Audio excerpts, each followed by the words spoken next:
no nome aqui, é isso? Lispe. Acho que é tipo Lipe, né? Que? Salve, Crisias. Boa tarde, tudo bem? Felipe de BH aqui, ele mesmo respondeu. Primeiro, chateado por não poder estar presente amanhã com vocês, mas espero outro Vênus com plateia quando batermos 1 milhão, hein? Ulisses, boa tarde. Mesmo com as histórias complementares nos livros, tem algum outro caso com proporção midiática ou não que você também pensa em escrever um livro sobre? Valeu, meninas, amando esse episódio. Olha aí, o que a gente estava conversando agora há pouco. Então, é aquilo que eu estava explicando. Não basta ser midiático. Por exemplo, eu fui muito procurado agora. Tem essa mulher que ela matou o marido e escondeu dentro de um freezer. Vocês viram? No sul. Vi. Ela escondeu no freezer e aí ela servia... o cara que descobre... É interessante, né? Que ela guardava o corpo lá dentro e ela botava umas latas de cerveja, né? Só que quando o corpo estava lá dentro, ela pegava assim. Quando tirou o corpo, ela se abaixou para pegar lá no fundo e o cara desconfiou que estava o corpo lá. Aí ficam dizendo, nossa, faz um livro sobre essa história. É interessante? É. Mas eu acho que ali tem um pouco sobre muito parecido com o universo da Elise, que ela mesmo já contou que ela era um cara que batia nela, que ela era vítima de violência. Mas isso não é o suficiente. Um livro é um livro. Uma reportagem de revista é uma reportagem de revista. Uma reportagem de jornal é uma outra coisa. São coisas... O livro ele precisa ir mais a fundo. E, às vezes, o crime de mídia não rende, sabe? Por exemplo, eu já tentei escrever um livro sobre o casal Nardoni, mas eu não consigo estofo suficiente. Não tem elementos que você possa se aprofundar, né? Não tem. Essa próxima pergunta aqui é justamente sobre isso. O Cortes mandou, salve, viajantes, Cortes aqui. Ulisses, pode dar uma degustação de alguma história do livro da Flor de Lis? Aquelas histórias secundárias. O Vênus merece uma exclusiva.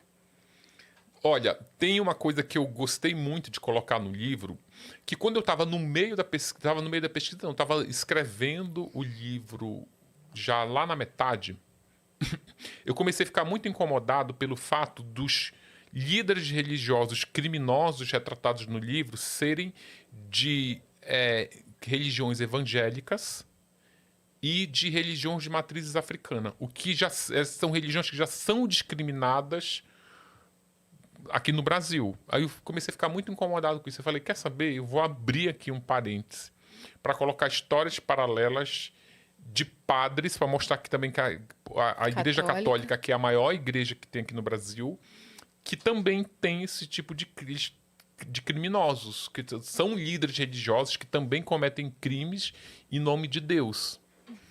Aí eu abro um capítulo inteiro, praticamente, só para contar histórias de padre. No meio dessas histórias, tem uma que me deixou chocado, que é um padre pedófilo. Esse padre, inclusive, ele está citado no Spotlight. Lembra daquele filme que mostrava como o Vaticano era conivente com esses, fazia vista grossa?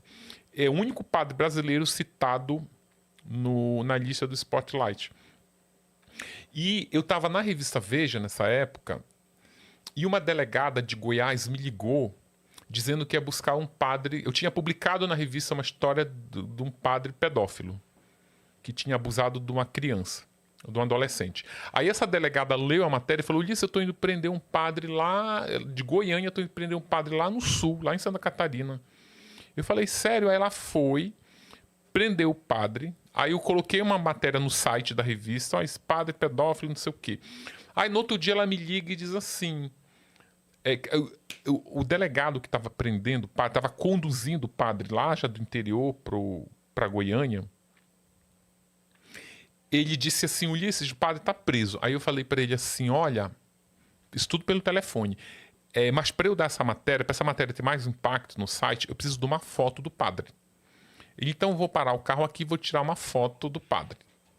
Aí ele pegou, tirou uma foto do padre e me mandou a foto do padre. Essa foto tá até no livro aí.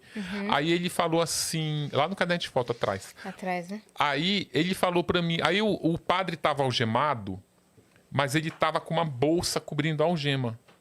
Eu falei, olha, um padre algemado é uma imagem muito forte e não está aparecendo a algema. Não basta eu dizer que ele está algemado, a gente tem que mostrar a algema.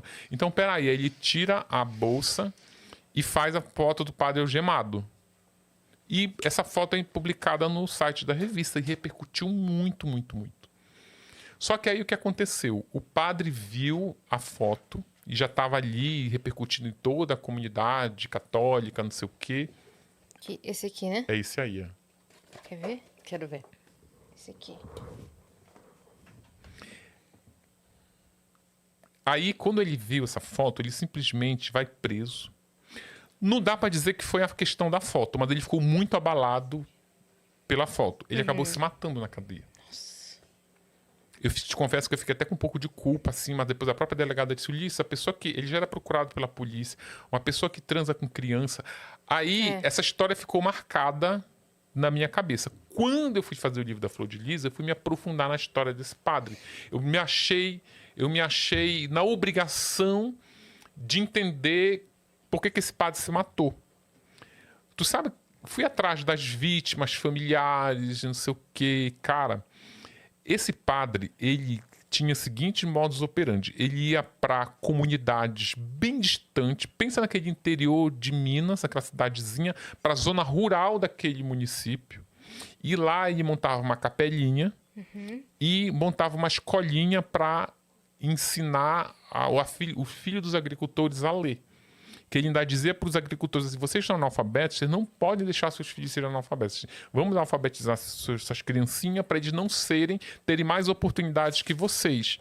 Só que ele fazia isso para estuprar as crianças. Que aí o que ele fazia? Ele tinha uma salinha ali com 16 crianças, os pais iam buscar no final do dia, quando saíam da roça, e ele dizia assim, não, o fulaninho precisa de aula de reforço. Ele vai dormir aqui, aí amanhã você pega, era para estuprar.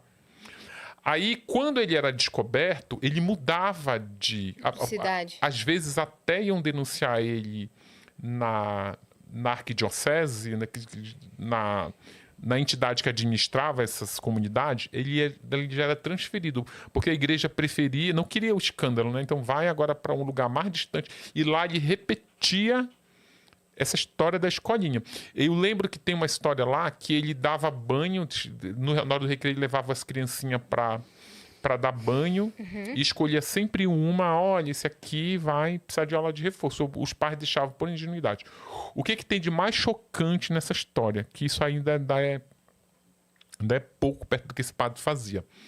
Daí, tem ele começa a... Ele variava de garotinhos, só que aí ele se apaixona por um deles. Então ele larga os outros para ficar só estuprando esse garoto. Só que esse garoto, ele foi crescendo, eles ficaram uns 2 anos juntos. Meu Deus. Aí ele próprio começava a dizer para os coleguinhas que ele namorava o padre. Não, eu namoro o padre. Aí um desses coleguinhas foi contar para a mãe. Mãe, o padre namora o fulano. Como é que é? De que namora. Aí a mãe foi contar para a mãe da vítima.